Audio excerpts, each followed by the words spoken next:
Hands-on demonstration on data processing and data management. Conditional formatting. So next, we have conditional formatting. So yung next na task is conditional formatting. The instruction is we have to select cell, then go to Home tab, and in Styles group, we select conditional formatting, specify rule. Ayan, kung ano yung template natin. Okay, so we go now. Here, balik tayo sa Home. Ulitin natin yung ating data validation kanina. Bakit? Kasi makikita nyo pa mamaya. So we click H6. Ayan, we apply data validation. We go to data group. Click natin yung data validation. Then, yung allow, palitan natin ng list. Ayan, list. Then, yung source, papalitan natin. Gagawin natin F6 pati G6. Enter. Then, OK. So, meaning, sa cell na to, yung mag-a-apply is yes or no. Okay po, nakakasunod po ba tayo doon? Okay, we have a chat. Sir, bakit sa amin ayaw? Okay po, sa anong part po ba to? Is it sa data validation po ba? Sa data validation. Okay, so for our data validation, again po, i-click po natin yung cell na kung saan natin gusto yung data validation. So in our case, click po natin yung H6. Paano po natin malalaman na nasa H6 na po tayo? Dapat yung nasa formula ay sa ating name box. Itong nasa left. Ayan, ito. Dapat yung nakalagay po dito is H6. Okay po, again, select po natin yung H6. Dapat same basta kung ano yung nakalagay sa name box. Then we go to data tab. Nasa taas po siya. Then we go to data tools group sa gitna. Then click data validation. Ayan, by default po, again, ito po ay any value, meaning kahit anong value na ilagay mo sa cell na yon, i-accept siya ni Excel. So we don't want, kailangan natin na yes or no lang yung absorb niya sa H6. So click natin yung list. Again, so any value, yung caret sa right side. Then we click list. So once we select list, ayan, may lalabas po na source.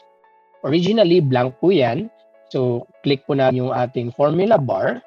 Then, sa right side niya, ito, pang-locate lang po yan. Then, we click F6, G6. The-drag po natin. Once do that, enter. Press enter lang po. Press OK. Ayan. So, once we do that, lalabas na din po yung caret sa lower right ng ating H6. So, lalabas na yung yes, no. Okay po. Nasusundan po ba natin? So again, i-apply po natin yung same na data validation sa ating H6. Ayan. Tapos, paano nakuha yan 5,400%?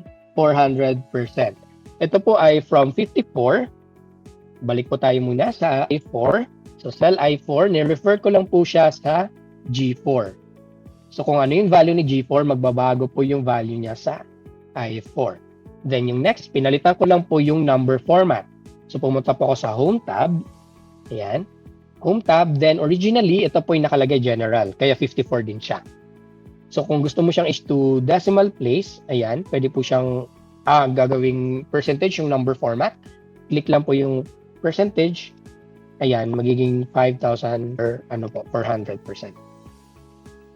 Okay po. If hindi naman ito yung gusto natin, halimbawa 54% lang talaga siya, pwede natin palitan yung nasa G4 or pwede nating bawas number ng decimal places dito. Ito po, increase decimal, then yung decrease decimal sa ating numbers group. So, kung halimbawa 54% talaga siya, hindi siya 5,000, 100%, decrease decimal lang po tayo. Ay, hindi. Palitan po natin yung G4 natin, which is yung 54. Gawin natin 0.54. Ayan, 54% na po siya. Again po, nakuha lang siya, yung I4 kanina na 5,400 kasi ni-refer ko yung I4 to value sa G4, which is 54. Then, itong percentage number na to is technically, nagmumultiply siya ng 100, then dinadagdagan niya nung percentage symbol, yung circle, tapos yung divisible, then circle. Ayan. Okay po. So next, balik po tayo dito sa ating H6. So sa H6, nag-apply po tayo ng data validation. na yes or no. So, dapat yes or no na rin po yung nakikita natin. Then next is, i-apply na natin yung conditional formatting. So, we click Home tab. Punta tayo sa Styles group. Yung Styles group po natin is nandito sa gitna. This one. Ayan. So, once we click, select po natin yung, again, activate natin yung H6. Go to Home tab. Go to Styles group. Andyan po yung conditional formatting. Yan po yung may red, blue, tas may not equal symbol. Yan, click nyo po yan. Then we have some options. We have to highlight cells, rules. Then we have top or bottom rules, data bars, color scales, and so on. So yung concern po muna natin ngayon is highlight cell rules. Ayan. So, select natin yung text that contains. Ito yung issue natin at hand. Text that contains, then, ayan, text that contains no. Halimbawa, pwede nyo i-type yung word na no or pwede nyo i-click yung cell na kung nasaan yung word na no. So, halimbawa, click ko lang yung formula bar, click ko yung blue na box, right side niya, click ko yung G6. Enter, press OK. Okay, walang nangyari, right? So, blank pa din siya. Wala kayong nakitang pagbabago unless mag-type tayo ng value sa H6. Example, type ako ng no. Pag once you press enter, automatic nagre-red yung no. Especially useful ito, again, kapag, halimbawa, sa grades or sa pag-qualify natin ng mga cut-offs na dapat qualified itong applicant na to kapag 75 yung score niya. Kapag less than, pupula mo na agad. Out of consideration na siya. Ito po yung mga examples nung use ng ating conditional formatting. Again, pwede pong i-highlight. So, what if yes naman? If yes, wala siyang kulay sa ngayon kasi wala pang ina-apply na conditional formatting. So, mag-apply ulit ako ng bago. Highlight, cell rules. Again, text that contains. But this time, ayoko ng red kasi walang difference kung red pa din. Kasi kahit yes, yung sagot, kahit no, same pa din siya na red kung ganon. So, to change, halimbawa gusto ko green or yellow, pwede mong palitan itong light red fill with dark red text. Punta lang po tayo sa caret sa right side. Ayan, makikita natin yung yellow fill with dark yellow text. Green fill, ayan, or pwede ding mag-custom. Depende na po yun sa inyo. So for now, happy na ako green fill with dark green text. So kapag yes siya, automatic i-green niya. Ayan. Pwede pong gamitin yan. So once I press OK, yan, automatic siya, nag-green. Tapos, halimbawa, gusto kong palitan, ayoko ng yes, gusto ko no. Namali ako ng type. Hindi pala siya yes. No pala dapat siya. So, once I change it to no, automatic, mag-change din yung color or yung formatting natin sa ating H6. Again po, itong formatting, pwede siyang i-apply sa group of cells or sa volume mismo.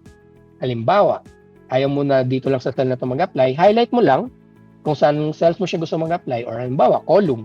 Gusto mong column. Highlight lang natin yung column K, for example. Then, apply lang tayo ng conditional formatting. Ayan. Highlight cell rules, text that contains. Tapos, refer lang din natin na kapag no siya, pula. Okay. Na kapag yes, add ulit ng panibago, green naman. Okay? So, be careful lang na dapat hindi same yung form natin. Kasi kung halimbawa, same sila ng red, walang sense na nag-apply tayo ng formatting. Kasi regardless kung yes or no yung sagot nung ating participant or nung nagsagot ng database, hindi magbabago kung red din to. Okay po? Okay po, so pwedeng mga combinations nung data validation and na ating conditional formatting, pwede po yan.